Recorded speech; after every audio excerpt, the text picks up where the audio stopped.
మంచిది, చాలా సంతోషం, చాలా మంచి దేవుని మాటలు దైవగ్రంథంలో నుండి మనం కొన్ని విషయాలు జ్ఞాపకం చేసుకోవచ్చు. మరి ప్రభు సన్నిధిలో ముందుకు కొనసాగేవారిగా ఉండాలి. దేవుని మహాకృపలో గడిచిన ప్రత్యేకమైనటువంటి మరి సంవత్సరం అంతా కూడా ఆయన కాపాడి మరి యొక్క నూతన సంవత్సరంలోని దేవుడు ప్రవేశింపజేశాడు. అలాగే ఈ నూతన సంవత్సరంలో రమాలని మరి దర్యాపు ఒక 4 రోజులు గడిచిపోయాయి. 5వ రోజు గడువు ప్రవేశించాము. ఈ నూతన సంవత్సరం 2025 జనవరి 5వ తారీఖు ప్రత్యేకత ఏమనగా, ఈ సంవత్సరంలో ఈ మొదటి నెలలో మొదటి ఆదివారం మనం కలిగి ఉండుట దేవుడు మనకు అనుగ్రహించినట్లు ప్రత్యేకత. అలాగే ప్రభు సన్నిధిలో ఆయన పాత్ర తీసుకుని దేవుని నామాన్ని మహిమపరచడం ప్రభు మనకు అనుగ్రహించినటువంటి ప్రత్యేకత. వీళ్ళరా పౌలు గారు చెప్పినట్లుగా, ఇదిగో నేను గురి యొద్దకే పరిగెత్తుచూ ఉన్నాను.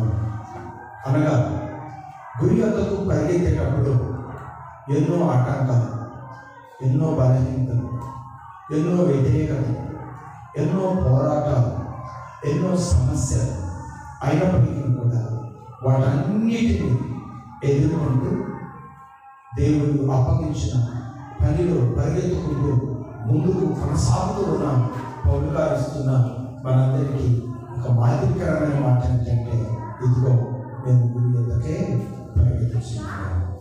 ఈ 2025వ సంవత్సరంలో మనం ప్రవేశించాము. మొదటి నెలను దేవుని దేవాలను సంపాదించుకున్నాం. కొన్ని రోజులు గడిచాయి, ఇంకా రోజులు గడవబోతూ ఉన్నాయి. పిల్లల రానున్న దినాలలో మన కొరకు మనం బ్రతుకుతూ, ముఖ్యంగా దేవుని కొరకు మనము బ్రతకాలి. మన కొరకు మనం బ్రతుకుతూ ఉన్నప్పుడు ఎన్నో పోరాటాలు ఉంటాయి.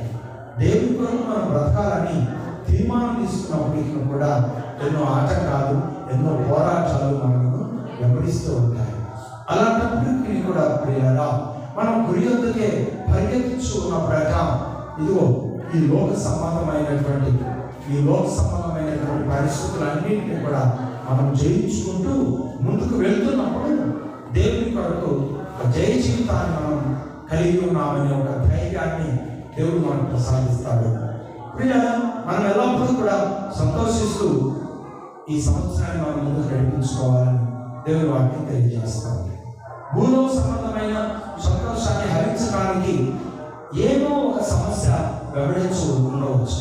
అలాగే ఆత్మ సంబంధమైన సంతోషాన్ని, ప్రభుత్వం గడిపే సంతోషాన్ని తొలగించడానికి దుష్టుడైన అపవాది తన వంతుగా ఏదో ఒక పోరాటాన్ని, ఆటంకాన్ని కలిగిస్తూ ఉండవచ్చు. అయినప్పటికీ కూడా వాటన్నిటిలో నుండి మనం ఎలా ముందుకెళ్ళగలిగితే ఆ సంతోషాన్ని పరిపూర్ణంగా మనలో స్థిరపరచుకోగలమో దేవుని వాక్యాన్ని గమనించినట్లయితే కొన్ని అమూల్యమైన సంగతులను ప్రభు మనతో మాట్లాడుతున్నాడు. దయచేసి దైవ గ్రంథాలు ఓపెన్ చేయండి. ఏబు గ్రంథము మనము 13వ అధ్యాయంలో కొన్ని మాటలను ఈరోజు చదువుకోబోతున్నాం. శ్రద్ధగా ఈ మాటలు మీరు ఆలోచించవలసిందిగా ప్రభు వారి పేరు నేను మీకు మనం చేస్తాను. ఏబు గ్రంథము 13వ అధ్యాయంలో నుండి కొన్ని మాటలు మనం చదువుకుందాం. దేవుడు ఇచ్చిన ఈ ప్రత్యేకత, దేవుని సంకల్పంలో మనము నడవలసిన విధానాలు ఎలా ఉండాలి అనేటువంటిది మనం ఇంకొంచెం ముందుకు వెళ్దాం. 11వ అధ్యాయంలోకి వెళ్దాం. 11వ అధ్యాయంలోకి వెళ్తే ఇంకా వివరంగా మనకి దేవుడు తెలియజేస్తాడు. సమయం ఉంటే అప్పుడు 15 వెళ్ళిపోతాం. ఏబు గ్రంథము 11వ అధ్యాయం మనము దరిదాపుగా 10 నుంచి మనం చదువుకుంటూ ముందుకు వెళ్దాం. ఆయన సంచారం చేయొచ్చు, ఒకరిని శరలో వేసి వేక్షణ పిలిచినప్పుడు ఆయన నట్టగలవాడెవడు, పనికి మారిన వారెవరు ఆయన ఎరువులు కదా. పరిశీలన చేయకయే పాపము ఎక్కడెక్కడ జరుగుతున్నదో అయ్యా ఆయనే తెలుసుకున్నాడు కదా. అయితే అడవి గాడిద పిల్ల నరుడై పుట్టిన నాటికి కానీ బుద్ధిహీనుడు వివేకి కాడు. ఇప్పుడు ప్రాముఖ్యమైన మాటలు, నీ మనస్సును తిన్నగా నిలిపినేలా, నీ చేతులు ఆయన వైపు చాపినేలా, పాపము నీ చేతుల్లో నుండుట చూచి నీవు దాన్ని విడిచినేలా, నీ గుడారంలో నుండి దుర్మార్గత నీవు కొట్టివేసినేలా, నిశ్చయముగా నిర్దోషమై నీవు సంతోషించదు, నిర్భయుడవై నీవు స్థిరపడి. ఇక్కడ మనం చదివినటువంటి దేవుని మాటలను గమనించినట్లయితే ఇక్కడ కొన్ని ప్రత్యేకతలు ఉన్నాయి. ఈ నూతన సంవత్సరంలో మొదటి ఆరాధనలో పాల్గొన్నటువంటి దేవుని బిడ్డలారా, మనము కలిగి ఉండవలసినటువంటి కొన్ని ప్రాముఖ్యమైన సంగతులు ఇక్కడ యోబు గారి ద్వారా దేవుడు మాట్లాడుతున్నాడు. నీవు నీ మనస్సును తిన్నగా నిలిపివేయగల, నీ మనస్సును తిన్నగా నిలిపివేయగల అనగా నీ మనస్సును తిన్నగా నిలపాలి అనగా అర్థం ఏంటంటే నీ మనసును ఇతర సంబంధమైన పరిస్థితుల వైపు మళ్లించుకొని చింతించడం మానాలి. ప్రియులారా, మనం ఈ లోకంలో చింతించడానికి అనేకమైన కారణాలు మనను వెంబడించవచ్చు. అనారోగ్య పరిస్థితులు అవ్వచ్చు, ఉద్యోగ రీతులు అవ్వచ్చు, బిడ్డల విషయంలో అవ్వచ్చు, కష్టానికి ఫలం అవ్వచ్చు, వాడి పంటలు అవ్వచ్చు, ఈ లోకంలో స్నేహం అవ్వచ్చు. ఈ లోకంలో మనము ఎక్కడికైనా వెళ్ళినప్పుడు మనం అనుకున్నవి సాధించలేనప్పుడు రకరకాలైనటువంటి పరిస్థితులు మనం ఈ లోకంలో ఎదుర్కొంటున్నప్పుడు మనం అనుకున్నది జరగకపోతే, మనం అనుకున్నది సాధించకపోతే ఖచ్చితంగా మనకేమొస్తుందంటే దుఃఖం వస్తుంది, చింత కలుగుతుంది, బాధ కలుగుతుంది. ప్రభువు ఏమంటున్నారంటే ఈ సంవత్సరం నీ జీవితంలో నీవు కలిగి ఉండవలసినటువంటి విషయాలు ఏంటంటే నీవు నీ మనసును తిన్నగా నిలపాలి. నీ మనసును నువ్వు తిన్నగా నిలపాలి. ఎందుకంటే ప్రభువు ఏమన్నాడంటే నేనే మార్గము, నేనే సత్యమును, నేనే జీవనై ఉన్నాను అని ప్రభువు మాట్లాడుతున్నాడు. ఇంకా నువ్వు అటు ఇటు నీ మనసును తిప్పవలసిన అవసరము లేదు. మార్గమైన, జీవమైన, సత్యమైన దేవుని వైపు మాత్రమే నీ మనసును నిలపాలి. నీ మనసును అటు ఇటు మళ్లించుకోవద్దు. నీ మనసును అటు ఇటు మళ్లించుకోకుండా దేవుడు చెప్పిన ఆ మాట విని, దేవుడు వెళ్ళాలని చెప్పిన ఆ ప్రాంతము వైపు మాత్రమే నీ గురి ఉండాలి తప్ప నీ మనసుకు నచ్చినట్లుగా నీ గురిని మార్చుకోవడానికి ప్రయత్నము చేయకూడదు. అబ్రహాముతో ఉన్నటువంటి లోతుతో, అయ్యా నీ మందలు నా మందలు ఎక్కువయ్యాయి, నీ కాపరులకు నా కాపరులకు మాటి మాటికి గొడవ వస్తుంది. రెండు ప్రాంతాలు మన మధ్య ఉన్నాయి. సస్యశ్యామలమైన ప్రాంతం మన మధ్య ఉంది, బండలతో కూడినటువంటి ప్రాంతం మన మధ్య ఉంది. ఈ రెండు ప్రాంతాలలో నువ్వు ఎటు వెళ్ళాలనుకుంటున్నావో మొదటి నువ్వు అటు వెళ్ళిపో. వెంటనే నేను ప్రార్థన చేసుకుని చెప్తాను ఎటు వెళ్ళాలో, దేవుడిని అడిగి చెప్తానంటే బాగుండేది. కానీ ఎప్పుడైతే ఆ మాట చెప్పాడో వెంటనే ప్రార్థన చేయలేదు, సిద్ధపడలేదు, దేవుని వైపు తన మనసును మళ్లించలేదు, దేవుని యొక్క ఆజ్ఞ ఏమై ఉందో తెలుసుకోవడానికి ప్రయత్నం చేయలేదు. వెంటనే ఆ మాట విని వినకముందే త్వరగా నేను నా కళ్ళకు రమ్యంగా ఉండేటువంటి ప్రాంతం వైపు నేను వెళ్తాను. పచ్చగా ఉంది, నీటి ప్రవాహం ఉంది, నా గొర్రెలకు ఇబ్బంది లేదు, నీళ్ళకు ఇబ్బంది లేదు, నేను ఉండటానికి కూడా చాలా హెల్దీగా ఉంది, ప్రాంతం అంతా చాలా ప్రశాంతంగా ఉంది, నేను ఇంటికి వెళ్తాను అన్నాడు. పిల్లల కంటికి కనబడే ప్రాంతం చాలా రమ్యంగా, ఆరోగ్యకరంగా, ఆకర్షణీయంగా, ఆనందంగా ఉండవచ్చు. కానీ ప్రార్థనలో అతను కనిపెట్టే మనసును కలిగి ఉండలేదు, దేవుని సహాయం కోరే మనసు అతను కలిగి ఉండలేదు. కనుక త్వరగా తన నిర్ణయాలు చొప్పున వెళ్ళిపోయాడు. మిగిలినటువంటి ఆ కొండ ప్రాంతాల్లోనికి అబ్రహాము వెళుతూ, ప్రభా ఈ ప్రాంతాన్ని నాకు ఇచ్చారు, ఈ ప్రాంతం వైపు నేను వెళ్తున్నాను, ఏమీ లేని స్థలాలలోనే మీరు నాకు ఇచ్చినటువంటి గొర్రెలకు ఆహారాన్ని ఇవ్వండి, ఏమీ లేని ఎడారి ప్రాంతంలోనే మీరు నా గొర్రెలకు, మీరు ఇచ్చినటువంటి గొర్రెలకు దాహాన్ని తీర్చండి అని చెప్పి దేవుని చేతులకు అప్పగించి, మరి యొక్క ఆలోచన, గలిబిలి, స్వార్థం, గొనుగుడు స్వభావాలు అర్థంలో పెట్టుకోకుండా వెళ్ళిపోయాడు. దేవుడు కొండల వైపు వెళ్ళమని పంపించిన ప్రాంతానికి వెళ్ళాడు. వెళ్ళారా గమనించండి, ఏమీ లేని ఆ ప్రాంతాలలోనే సమృద్ధిని ఎప్పటికప్పుడు దేవుడు అబ్రహాము తనకు, తన మందలకు ఇస్తూ సంతోషంగా, సమాధానంగా నడిపిస్తూ వెళ్ళాడు. ఎందుకంటే ఆయన వైపు చూస్తూ ఏమీ లేని ప్రాంతాలను కూడా వెళ్ళాడు కనుక దేవుడే కావలసిన దినాశీర్వాదాన్ని గొర్రెలకు, మనుషులకు అందిస్తూ వచ్చాడు.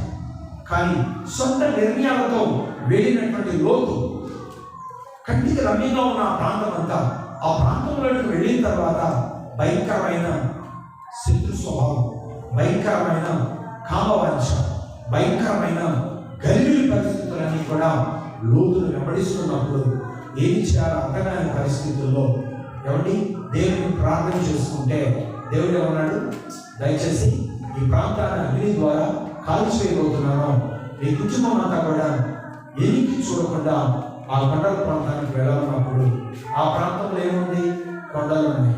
కానీ ఈ ప్రాంతంలో ఏముంది, లోతు వారి యొక్క నచ్చినటువంటి అంగులన్నీ ఉన్నాయి. చూడండి, దేవుడు ఆ ప్రాంతాన్ని మీరు వదిలిపెట్టండి, ఆ ప్రాంతంలో నేను అగ్నితో కాల్చివేయబోతున్నాను అని చెప్పినప్పటికీ కూడా లోతు భార్యకు దేవుని మాటలు అంత గొప్పగా అనిపించలేదండి. ఆ ప్రాంతాన్ని నేను కాల్చివేయబోతున్నాను అని ప్రభు చెప్పినప్పటికీ కూడా ఆ ప్రాంతం మీదనే ఆమెకు మనసు ఉంది, ఆశ ఉంది, కోరిక ఉంది.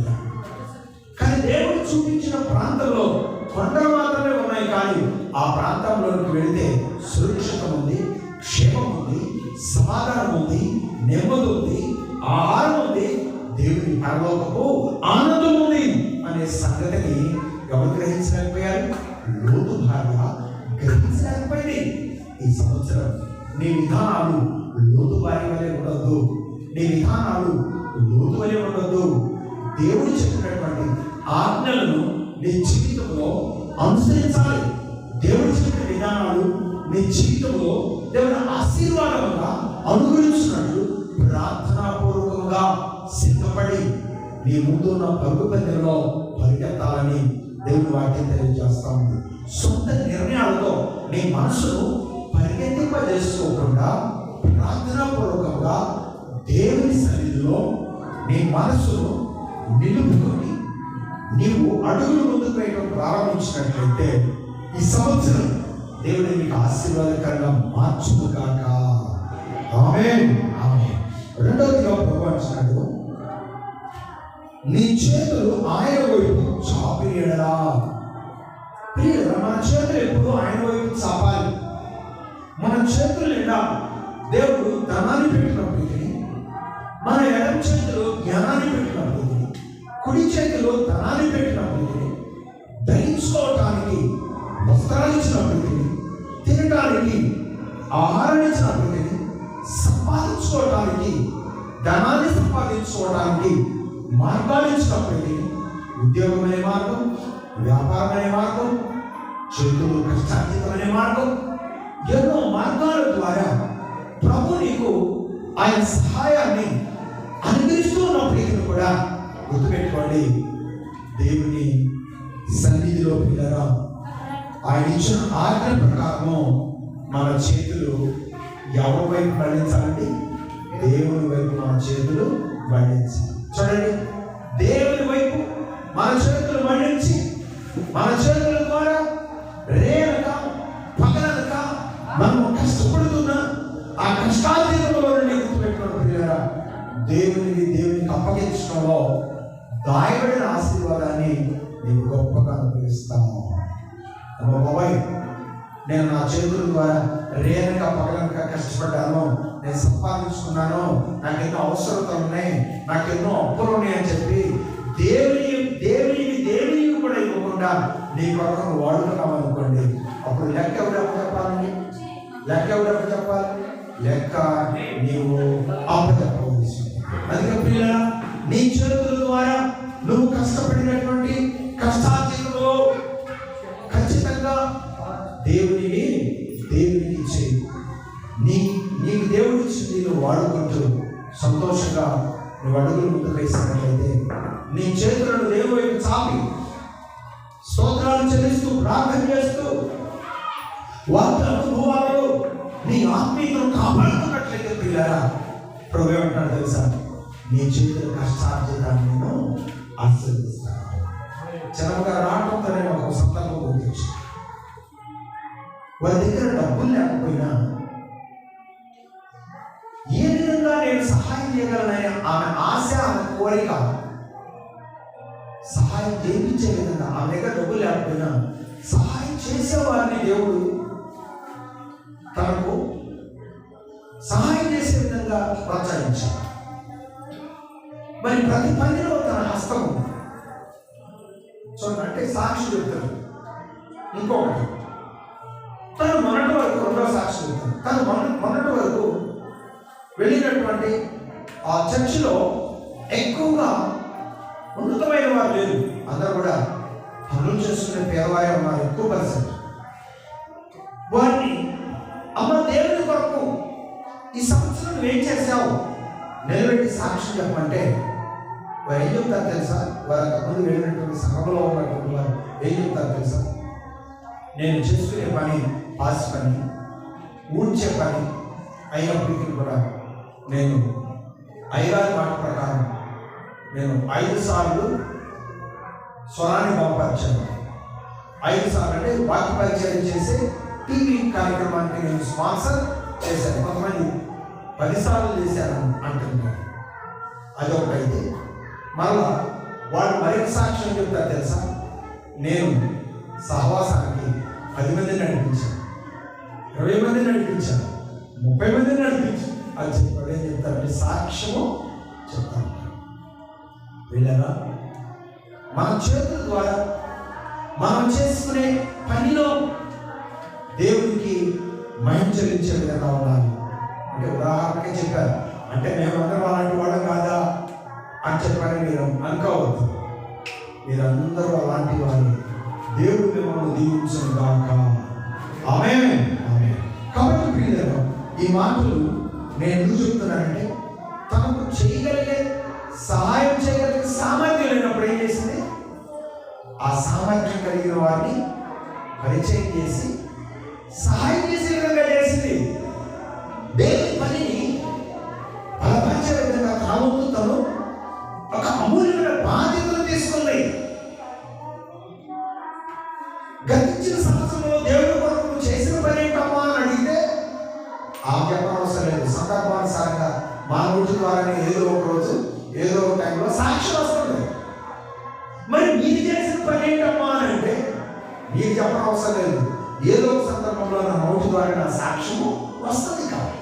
ఎందుకంటే పని చేసేవాడు కాబట్టి మీ చేతులతో మీరు చేస్తున్నటువంటి పని తగినట్టుగా మీ చేతులెత్తి దేవునికి ప్రార్థన చేస్తూ దేవునికి ఇచ్చే మనసు కలిగిన వారు కాబట్టి మిమ్మల్ని దేవుడు దృష్టిస్తాడో మిమ్మల్ని నడిపిస్తున్నటువంటి ఆత్మీయ నాయకులు కూడా మిమ్మల్ని బట్టి దేవునికి ప్రత్యేకమైన కృతజ్ఞతలు చెల్లిస్తారు. కాబట్టి పిల్లలు అలా ఉన్నారు కాబట్టి ఈరోజు ఇక్కడ మనం నలుగురు ఉన్నా ఎలా ఉన్నాం? ఈరోజు మనం ఇక్కడ ఉన్న నలుగురిమే, కానీ ఎలా ఉన్నాం?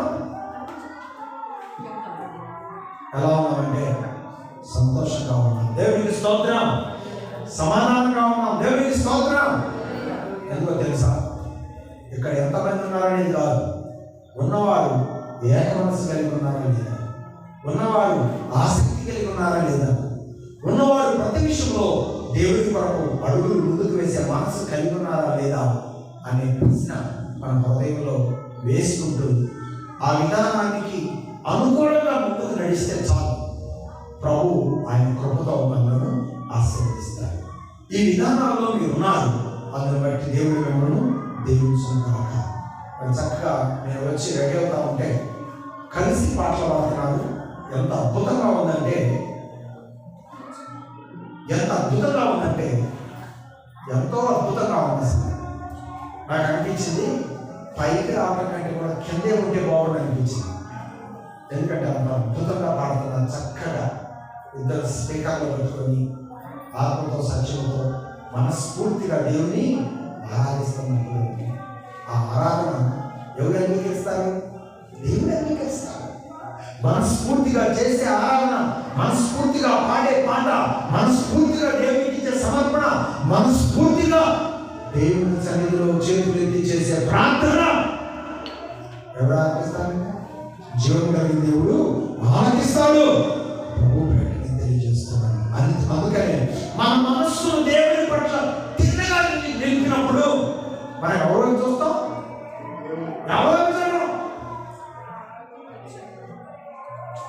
మనం దేవుని చూస్తాం కాబట్టి మనం మంచి మనసుతో నా వంతుగా నేను దేవుని ఎలా మహిమపరుస్తున్నాను, నా వంతుగా దేవుని పట్ల నా విధానం ఎలా ఉంది, నా పని ఎలా ఉంది, నా ఆలోచన ఎలా ఉందని చెప్పి ప్రశ్నించుకుంటూ ప్రభువును బట్టి ఆనందిస్తూ మహిమలో మనం ముందు కొనసాగే వారిగా ఉంటాం. దేవుని స్తోత్రం.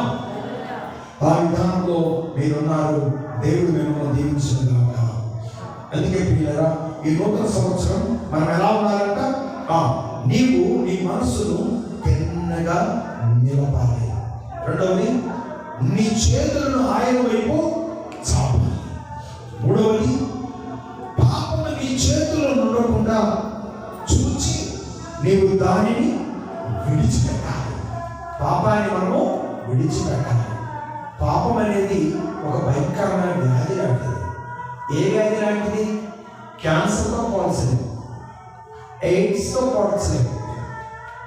ఎందుకంటే అవి శరీరానుసారమైన బలహీనతలు. కానీ పాపం అనేది ఎలాంటి బలహీనత తెలుసా? ఈ పాపం అనే బలహీనత ఈ లోకంలో మనల్ని శాపగ్రస్తులు చేస్తుంది. పరలోకానికి వెళ్ళకుండా మనకు అడ్డుపడుతుంది. నువ్వు ఈ లోకంలో భయంకరమైన వ్యాధులతో ఉన్నావు, కానీ హృదయంలో సొంత రక్షకుడు అంగీకరించి ఆయన ఇష్టమైన జీవితాన్ని కలిగి ఉన్నావు. కాబట్టి ఆ బలహీనత ఎంతవరకంటే ఈ లోకానుసారమైన జీవితం వరకే. ఆ తర్వాత పరలోకానికి ఆ బలహీనత అడ్డుపడుతుందా? ఆ బలహీనత నేను పరలోకానికి వెళ్ళకుండా చేయగలుగుతుందా?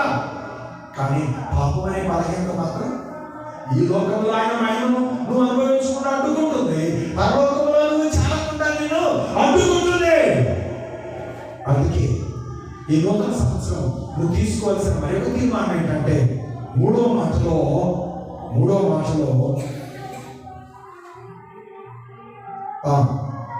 పాపమును నీ చేతిలో ఉండకుండా చూచి నీవు దానిని విడిచిపెట్టాలి. నాలుగో మాట, నీ గుడారములో నుండి దుర్మార్గతను నీవు కొట్టివేసిన. నీ గుడారం ఏమనకూడదు? దుర్మార్గత నీ గుడారంలో ఉండకూడదు.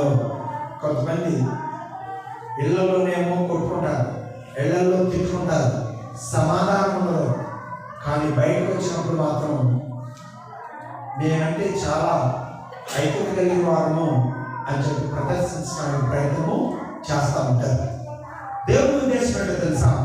నీ గుడారంలో మొదటిగా సమాధానం ఉండాలి. నీ గుడారంలో మొదటిగా సమాధానం ఉండాలి. నీ గుడారంలో సమాధానం ఉండాలంటే నీ గుడారంలో ఏమి ఉండకూడదు? దుర్మార్గత నీ గుడారంలో ఉండకూడదు. దుర్మార్గతని నీ గుడారంలో నుండి నువ్వు తీసివేయాలి.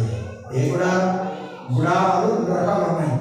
ఒకటి మనం నివసించే గుడారం, రెండవది మన యొక్క హృదయం అనే గుడారం. అలాగే ఇంకొక మాటతో చెప్పాలంటే మన హృదయానికి గుడారం ఏది? ఇంకొక మాట చెప్పాలంటే అది అంతరంతర్యములు కనపడనిది. నేను చెప్పిన పదం కంటే కూడా నేను చెప్పిన పదానికి అసలు ఒక మాటతో చెప్పాలంటే లింక్ అవుతాం. దుర్మార్గం అనేటువంటిది నీ గుడారంలో నుండి తీసివేయాలన్నాడు. వాస్తవంగా గుడారం అంటే ఒక మాట అడుగుతాం, మన శరీరానికి గుడారం ఏది? మనం నివసించే శరీరానికి గుడారం ఏది? ఇల్లు. ఓకే, మరి మన ఆత్మకు గుడారం ఏది? ఇప్పుడు పాయింట్. మన ఆత్మకు గుడారం ఏంటంటే మన శరీరమే మన ఆత్మకు గుడారం. ఇప్పుడు దుర్మార్గత శరీరము ఆశిస్తుందా? దుర్మార్గతను మనసు ఆశిస్తుందా? దుర్మార్గతను శరీరం ఆశిస్తుందా? దుర్మార్గతను మనసు ఆశిస్తుందా? శరీరం ఆశిస్తుంది. మనసేమో మంచిని ఆశిస్తుంది. మనసేమో దేవుని భాగ్యాన్ని ఆశిస్తుంది. మనసేమో దైవరాజ్య సంబంధమైన ఆలోచనలోకి వెళ్తా ఉంటుంది. కానీ శరీరం ఏం చేస్తుంది తెలుసా? ఆలో ఇంకా చాలా టైం ఇవ్వలే. కానీ ఇప్పుడే దేవుని బిడ్డవైతే ఈ లోకంలో ఈ చేయవలసిందే ఎవరు చేయాలి? తర్వాత చదువు కాలే, ముందు అనుభవించవలసిందే అనుభవించు అని శరీరం ఏం చేస్తుంటే మనసును తన వైపుకు మళ్లించుకోవడానికి ప్రయత్నము చేస్తా ఉంటుంది. ఇప్పుడు ప్రస్తుతానికి మనసు శరీరము 2 కలిసి ఉంటున్నాయా, వేరువేరుగా ఉంటున్నాయా? అందుకే ఉపమానం మనకు గుర్తు రావాలి. ఏ ఉపమానం అంటే గురుగులు గోధుమలు ఉపమానం. ఒక రైతు చేలో గోధుమలు చల్లుకున్నాడు. అనుకోకుండా దుష్టుడు వచ్చి గురుగులు చల్లాడు. చక్కగా 2 మలిసిన తర్వాత తోటమాలికి భయం వచ్చింది. అమ్మో, నేను చల్లినది గోధుమలే కదా, గురుగులు ఎలా వచ్చాయి? యజమాని దగ్గరికి వెళ్ళాయా, నేను గోధుమలే చల్లాను కానీ గురుగులు కూడా ఉన్నాయి, నేను వెళ్ళి వాటన్నిటిని పీకి వేస్తానంటే ఇప్పుడు వద్దు. నువ్వు కనుక పొరపాటున గురుగులను పీకి వేసేటప్పుడు గోధుమ మొక్కలు కూడా వచ్చే అవకాశం ఉంటుంది. కాబట్టి కోతకాలం వచ్చే వరకు వాటి రెండింటిని కలిసి తిరగండి. కోతకాలం వచ్చిన తర్వాత గురుగులేమో అగ్నిలో కాల్చివేయబడతాయి, గోధుమలేమో చక్కగా ఇంట్లో మెట్లు కట్టబడతాయి అని చెప్పారన్నాడు యజమానుడు. అలాగే పిల్లగా ఆ 2 కలిసి ఉండేటప్పుడు చక్కగా ఒక కంకి తగులుకుంటూ హాయిగా 2 కలిసే ఉంటాయా లేదా? గోధుమలు గురుగులు 2 కలిసే ఉంటాయా లేదా? అవి డివైడ్ అయ్యేటప్పుడు అంటే పాతకాలమున డివైడ్ అవుతాయి. అలాగే పిల్లగా ఆత్మ, మనస్సు, శరీరం కూడా కలిసే ఉంటాయి. శరీరానికి హృదయానికి సంబంధం ఉంది కాబట్టి కలిసే ఉంటాయి. కానీ కోతకాలం ఉంటుంది. చెప్పండి, ఆ కోతకాలం ఏంటది? ఇప్పుడు చెప్పాలి మీరు. ఆ కోతకాలం ఏంటి? మనం కోతకాలం వచ్చినప్పుడు సంతోషపడతాం, కానీ అసలు కోతకాలం వచ్చినప్పుడు బాధపడతాం, ఏడుస్తాం, సీపుతాం, తుమ్ముతాం, దగ్గుతాం, అవసరమైతే మోర్చలు పడిపోతాం. ఒడి కోతకాలం వచ్చినప్పుడేమో సంతోషంగా వస్తుంటాం, మన కోతకాలం వచ్చినప్పుడేమో దిగులుతో తెచ్చుకుంటాం. మన కోతకాలం ఏంటి చెప్పండి? ఒడి కోసినప్పుడు చచ్చిపోతా బతికిద్దాం, దాన్ని ఏమంటాం? పంట పండిందిరా, కోతకాలం వచ్చిందంటాం. కానీ మనం కూడా పండిపోతే ఏమైపోతాం? మనం కూడా చచ్చిపోతాం కదా. అంటే మన కోతకాలమేమో మనకు మన కుటుంబాలకు బాధ కలిగించింది, వరి కోత గోధుమ కోతలేమో మనకు సంతోషాన్ని మనకి మన కుటుంబాలు సమాధానం సంతోషాన్ని కలిగిస్తూ ఉంటుంది. ఎందుకంటే అది మనిషి బ్రతకడానికి అవసరం. ఈ కోట ఏమో మనిషి దేవుడు సిద్ధపరిచిన రాజ్యానికి పోవడానికి అవసరం. దేవుడికి స్తోత్రం. రెండు కోతలు అవసరమే. కాబట్టి రెండు కోతలను మనం ఆహ్వానించాలి. అందుకే మనిషి కోత ప్రారంభమయ్యే టయానికి మనిషి హృదయం ఏముండకూడదు. 4వ మాటలో నేను చెప్పిన పదాన్ని పలకండి. మనిషి కోత ప్రారంభమయ్యే దశ కల్లా మనిషి హృదయం ఏముండకూడదు, దుర్మార్గత ఉండకూడదు. సగం కోతకు వచ్చింది, సగం కంకు పచ్చి కావాలి అంటే నువ్వు బాధపడతావా లేదా? నీ కోత ఎక్కడ వేయాలి? ఒక 5-6 కూలీలను తీసుకొస్తే కొంత కోస్తారు, కొంత మిగిలిస్తారు. ఏం చేయాలి చెప్పి ఇల్లు పడతావా లేదా? అదే పూర్తిగా కోతకు వచ్చిందనుకో హ్యాపీగా ఉంటావా లేదా? అలాగే దేవుడు మనలను కోతకు వచ్చినప్పుడు కోసే అట్లాగా పిలవడం. ఏ టైంలో మనకు పిలుస్తాడో తెలియదు. కాబట్టి మనం ఏ రోజు ఆ రోజు ఎలా ఉండాలి? కోతకు వచ్చిన వయసు సిద్ధంగా ఉన్నట్టు ఏ రోజు ఆ రోజు మనం మన శరీరంలో దుర్మార్గత లేకుండా దేవునికి మహిమార్థంగా జీవించడమే దేవుడు మన కొరకు సిద్ధపరిచిన కోతకాలం లాంటిది. దేవునికి స్తోత్రం. మనిషి బ్రతకడానికి కోతకాలం వచ్చినప్పుడే వరకు వస్తాం. కానీ ఈ మనిషి దేవుడు తన ఎప్పుడు తీసుకోవడానికి కోతకాలంతో సంబంధం లేదు. ఎప్పుడు తీసుకోవాలంటే ఆయన అప్పుడు తీసుకుంటాం. కాబట్టి మనం ఎలా ఉండాలి? ఎల్లప్పుడూ సిద్ధంగా ఉండాలి, మెరుగుగా ఉండాలి. ఏ రోజు ఆ రోజు మనలో దుర్మార్గతను చేసుకోకుండా దేవునికి మహిమార్థంగా దిద్దుబాటు స్వభావాలను, దిద్దుబాటు అనుభవాలను అడుగులు ముందుకు వేయడానికి ఎప్పుడు మనము సిద్ధంగా ఉండాలని దేవుడు వాటిని తెలియజేస్తా ఉంది. అందుకని నీ గుణాలలో నుండి దుర్మార్గతను నీవు కొట్టివేసిన. నెక్స్ట్ ఇంకొక మాట ఉంది, నిశ్చయముగా నిర్దోషువై నీవు సంతోషించవు, నిర్భయుడివై నీవు స్థిరపడి నీవు నిశ్చయముగా నీవు నిర్దోషువై నీవు సంతోషంగా ఉండు. సంతోషమే సమాధానమే చెప్పనా సౌఖ్యం. మన సంతోషం మన జీవితంలో దేవుడు స్థిరపరచాలండి. ఈ సంవత్సరం అంతా సంతోషంతో, సమాధానంతో, నెమ్మదితో, ఆనందంతో మన బ్రతుకులను మన ముందుకు నడిపించుకోవాలంటే ఈ లోక జీవితంలో మనం ఎలా ఉండాలంట? మన మనసును తిన్నగా దేవుని వైపు నిలపాలి. తర్వాత మీ చేతులు ఆయన వైపు చాపాలి. తర్వాత పాపము నీ చేతిలో ఉండనివ్వకుండా విడిచిపెట్టాలి. నీ గుడారంలో దుర్మార్గతను నిలవలేకుండా చేయాలి. ఈ లక్షణాలు మనం జాగ్రత్తగా గమనిస్తూ వాటిని తొలగించుకుంటూ ఉంటే దేవుడు మన జీవితంలోకి ఏం ప్రసాదిస్తాడు? సంతోషం, సమాధానం, ఆనందం దేవుడు ప్రవేశింపజేస్తానని వాగ్దానం ఇచ్చాడు. కాబట్టి పిల్లలు, ఈ దుర్మార్గతలన్నీ కూడా మనలో నుండి తొలగిపోవటానికే మన ప్రభువైన యేసుక్రీస్తు వారు మన కొరకు ఈ లోకంలోకి వచ్చి ప్రాణం పెట్టాడు. ఈ దుర్మార్గతల్ని మనం తొలగిపోయి దేవుని పరిశుద్ధతలోకి ప్రవేశించి పరలోక రాజ్యానికి వారసులు కావాలని ఎప్పటికప్పుడు మనం సిద్ధపాటు కలిగి ఉండటానికే ప్రభువు ఆయన రక్తాన్ని, ఆయన శరీరాన్ని మన కొరకు ఉంచి వెళ్ళాడు. ఆ పాత్రలో పాల్గొంటున్న మనము దేవుని యొక్క ఆనందాన్ని, దేవుని సమాధానాన్ని కలకాలం పొందుకొని అడుగులు ముందుకు వేసే విధంగా మనం సిద్ధపడాలి. అలాగే దేవుడు మనకు వేటికైతే దూరంగా ఉండమన్నాడో వాటికి మనం దూరంగా ఉండి దేవుడు అనుసరించవలసిన క్రమాలను మనం అనుసరిస్తూ సంతోషంతో, సమాధానంతో ఈ లోకంలో జీవించడానికి దేవుని కృప మనతో ఉండి నడిపించుగాక. ఆమేన్. ఈ సంవత్సరం అంతా కూడా ఏటికి మనం దూరంగా ఉండాలి చెప్పండి ఒకసారి. ఫస్ట్ నుంచి మన మనసును దేవుని వైపు మళ్లించాలి, నిలపాలి, దేవుని మీద నిలపాలి.